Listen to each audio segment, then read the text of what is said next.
What is going on, everybody? Anon here, and this is probably the most depressing video I'm ever going to make. I've been thinking about this for a while and really trying to figure out what's the deal with Flesh and Blood. Obviously, a lot of folks play the game, but the concept doesn't translate into the North American market. And I do want to give a shout out here. YouTube account, it's at PlaysetCeo. He's a Flesh and Blood YouTuber. I believe he's somewhere in Europe, somewhere. But as we go through this, the market EV expected value, I did use what he put out in the video a couple weeks ago, just because, quite honestly, I didn't want to pull it myself. I did the currency translation, but I would check him out, especially if you like Flesh and Blood. He goes through market updates, what's selling, PSA 10 graded cards, what the market looks like there, and the individual set expected value. So he does a nice job of tracking that, and he does it manually, which is a lot of work. But it's interesting because every time I watch this video, he just seems like he's just falling more and more and deeper into depression because LSS can't get out of their own way. And I want to walk through what I think the problem is, and I've been fairly outspoken about it. The crossroads they're at, and quite honestly, what I think is a pretty easy fix. But let's go through the history here. So I didn't include Welcome to Wrath Arcane Crucible of War First Edition. Those were very, very tight printed. I believe the game came out in 2019, and then COVID hit and kind of shit hit the fan. For those of you who don't know, there was a big controversy with Monarch 1. The company got greedy. My understanding is they had some private equity backing, and private equity are parasites. So they printed the crap out of Monarch first. It went to Channel Fireball, Team Covenant out of Oklahoma, guys I dislike very, very much. And I think one or two other places that I'm not sure, so I don't want to name them. But effectively, the overall supply in the market was held by a few small groups. So the perception of the market was it was super short printed. The boxes went up to, I think, like $300. For those of you who follow Rudy, he was buying boxes, I think, for like $200 each and got his absolute face ripped off. Sometimes you win, sometimes you lose. You never want to see that happen to somebody, especially when the company themselves basically scammed everybody by creating this situation. So the game blew up. The truth came out. Monarch, they ended up printing like 250,000 boxes for first edition. Then they printed like another 100,000, 125,000 of unlimited. So you basically have a 2020 Magic the Gathering like print run of draft boxes for a new startup game that there's a ton of hype, investors, collectors, the player base is growing. And it just absolutely annihilated the market because they got greedy, they got stupid, and they crushed their own game. So it took them a very long time to dig out of it. So you have Tales of Aria, Everfest, which quite honestly is my favorite set of all time. Because Everfest, all these sets post Monarch, they came out and they just got smashed under distro price because nobody gave a shit. Fast forward a couple sets, they really, really tightened up the print runs to their credit. And the game started to come back to life. And I don't think anybody's going to deny the playability of the game. Now, it is super, super hardcore. So for those of you that are old like me and you played MMOs back in the day, whether it's EverQuest, World of Warcraft, I don't even know what the ones are today. If you're playing hardcore, there's an amount of time, there's an expiration on everybody who plays any sort of game hardcore, where life happens, you get married, you have kids, you lose your job, you get another job, and you just get to the point where you can't allocate nearly as much time to your hobby as you had done in the past. So when you create this situation of hyper-competitive play, by definition, everybody is going to churn out of that. That's why Commander for Magic has been so successful, again, in my opinion, because people can play it at their leisure. They can fuck around. They don't have to worry about, any sort of cutthroat competition. And that's one thing that apparently these guys have been trying to figure out for a while. Now, I'm not sure how hard they've been trying to figure it out, because we just had the Teenage Mutant Ninja Turtles team up come out, and apparently that's a lot of fun to play and it works well. It's not exactly, building card games isn't exactly rocket science. It's math and just kind of understanding general mechanics. But there's really no laid back game. Now, they just came out with a couple cheap sets. I think they're called Silver Age, where they try to create a cheap, laid back version of the game. But the problem is every TCG, you need a base of collectors and investors, and you're going to attract people if the prices of things stay strong. They don't have to go up, but they can't go down. And I will point to One Piece, for example. The boxes were flattish for 4, 5, 6 sets, other than the first set, and then things caught on. The player base grew, and then hype ensued. Look at Riftbound today. Origins went through the roof. It continues to be through the roof. I know we just got a reprint, but that continues to be strong. Spirit Forge, which everybody complains about, the boxes are still $150. So they're still 20% over MSRP. So you have to have value in the product. So you have to create the perception of being short printed. It doesn't necessarily have to be short printed per se, but you can't dump product on the market that it can't take, which is where Sorcery fucked up, quite honestly. And a lot of these games do that, where this is where Cyberpunk's going to fail, because they're too greedy and they just don't understand how the market works. And they raise way too much in Kickstarter, and the product's just going to dump out because there's way too much of it. So you need a collector and investor base that's going to support your game. They're going to buy your product until you can build a player base that's reliable. That's just the way it works, because your player base is going to start at zero. You have 1 million investors and collectors and people with money that, dumb money, right? That are out there that are willing to roll the dice on indie TCGs, new TCGs, 15% a year on Magic play boxes. Oh, that's terrible. It's not get rich quick, which it's phenomenal, right? So what these guys did was they tightened the print runs. They got away from their initial collector and investor focus, and they started to go game piece army. And when I say that, they started to reprint cards of value. In addition, one of the fatal flaws of the game, in my opinion, is they have a point system with heroes. So, it's a game where you have a hero, you have gear and abilities and this and that.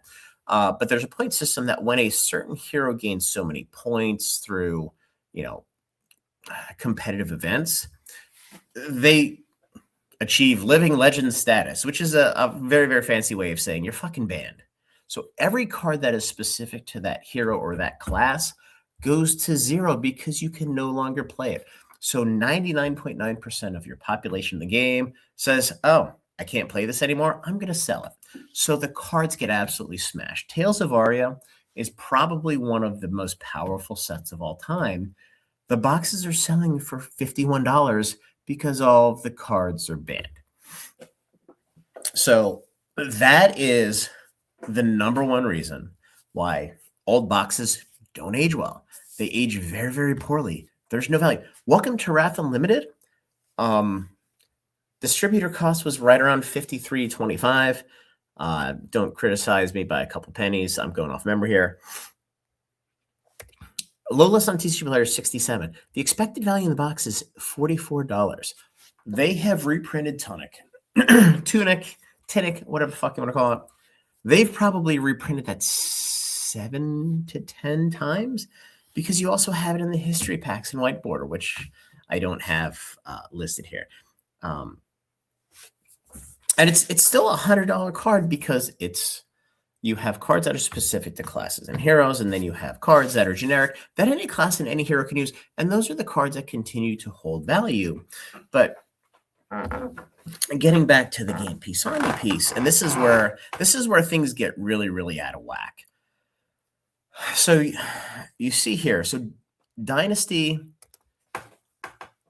is really when they started to tighten the print runs.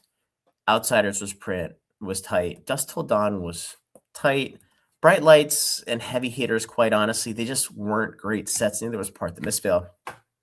But then you get to Rosetta and Hunted, and not only were they popular sets, they were also super, super tight printed. So, I think what happened was these guys cut the print run way back.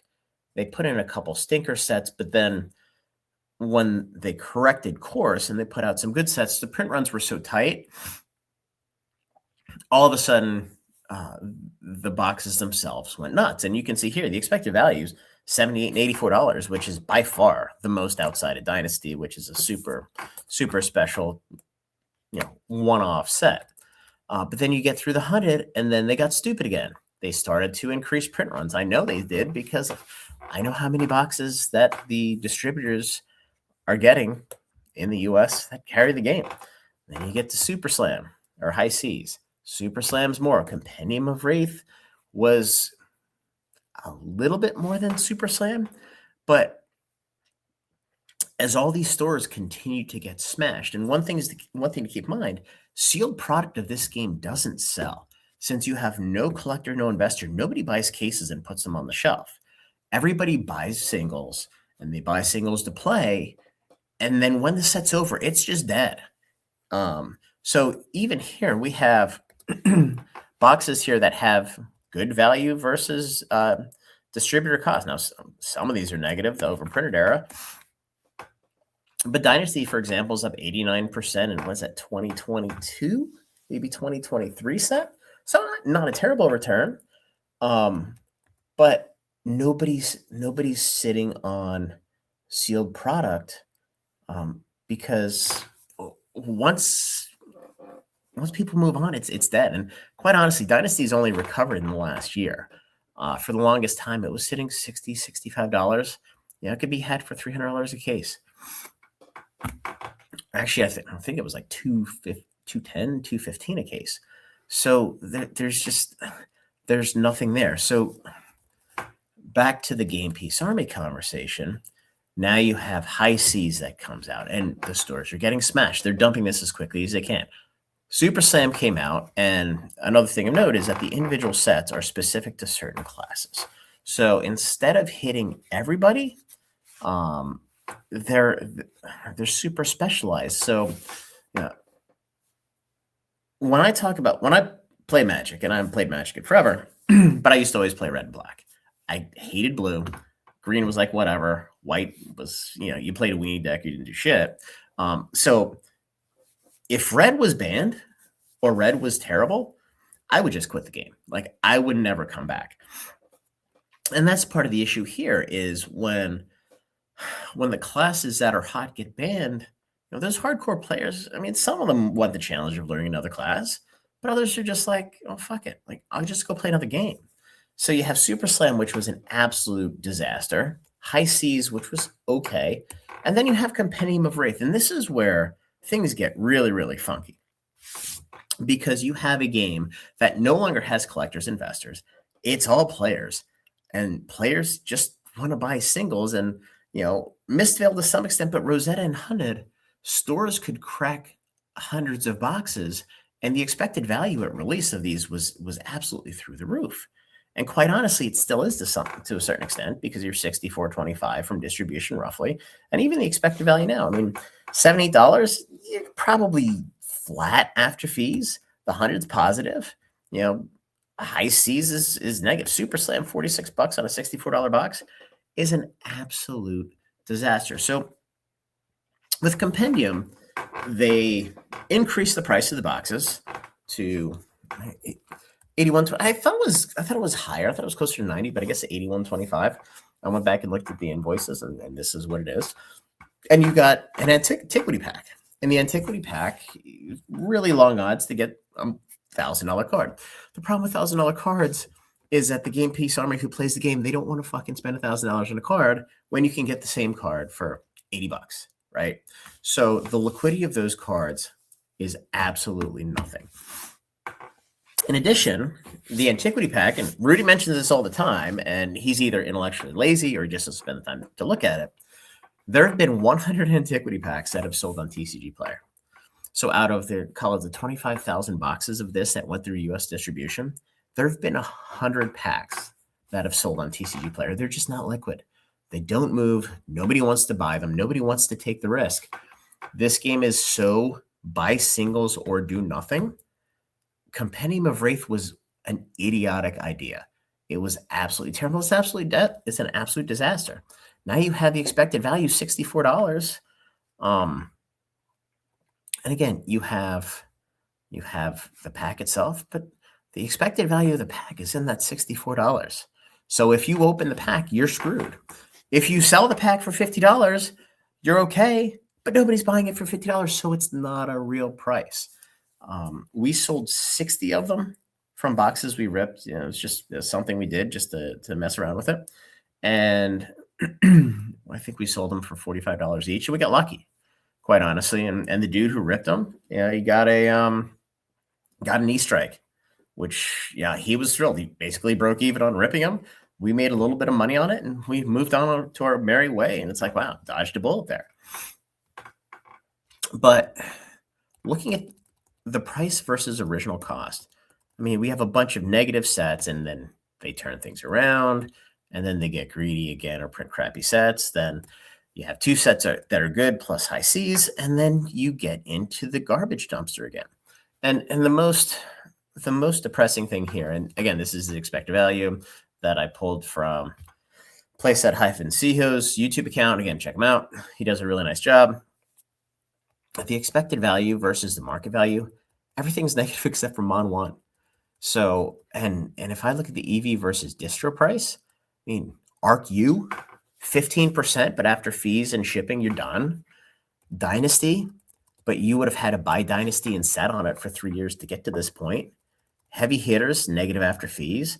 Now you have Rosetta and Hunted, which these two sets performed reasonably well, but even at 22%, with shipping and fees, you're break even. Sitting on the product this long. Now the Hunted would be up a little bit, depending on how much you open, because a lot of this stuff can be spiky. High Cs, 0, and then you're back to negative. So again, the singles that are hot today, they just get smashed tomorrow, and things rotate back and forth. But there's no effective floor that says, you know what? I have this legendary. It's for a hero that's out of favor. But the worst it's ever going to be is $50. There's legendaries from Monarch that are like $4. Legendaries from Everfest that are $4. I mean, Silver Palms, I think, is like $2.50 now. They're absolutely terrible.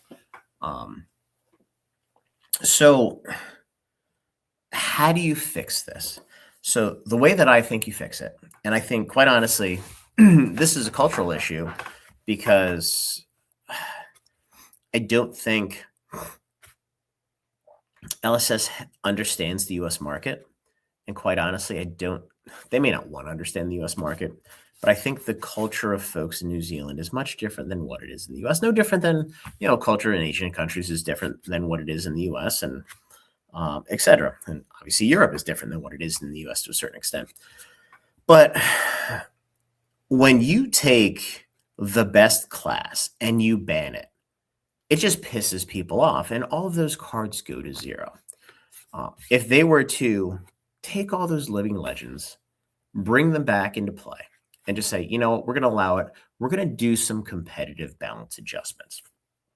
And again, the way you fix it is you look at the weaker classes and you figure out a system that says, okay, well, maybe you don't start with 40 hit points. Maybe you start with 60. Maybe you start with 80. Maybe you can take two hits or 3 hits, and there's a shield on you before you take any damage. There's a bunch of different creative ways to do it, but instead of smashing the wealthy, you're trying to lift up the weaker sets. And what that does is it narrows the gap between competitiveness. The folks that want to get creative and play the game now gives them a reason to play the crappy heroes, which also gives them a reason to buy some of the cheaper cards that are specific to that class. And there's no disincentive to be playing the best class and having those cards, and then all of a sudden having to race to dump them. Because if there's no banning of heroes, you can still play them. And I think the other thing that it's going to do is it's also going to help, again, in my opinion, it's going to help the less competitive, more casual nature of the game, because you're going to be able to play any class you want. And everything's handicapped a little bit differently. And quite honestly, I have no doubt that they're never going to do this, but as long as you keep 100% of the cards in the set in play, you're going to see the switch flip on all of these old boxes starting to come back to life and have value, because people are always going to want to go back and get the best cards, or get cards, or that have new synergies with some of the new cards. And while you do that, you don't have to change anything that you're doing with the direction of the game. You don't have to do anything, anything.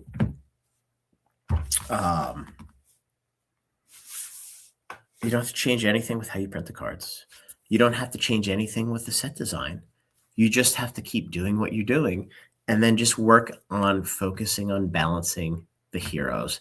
And again, it's not by banning the strong heroes.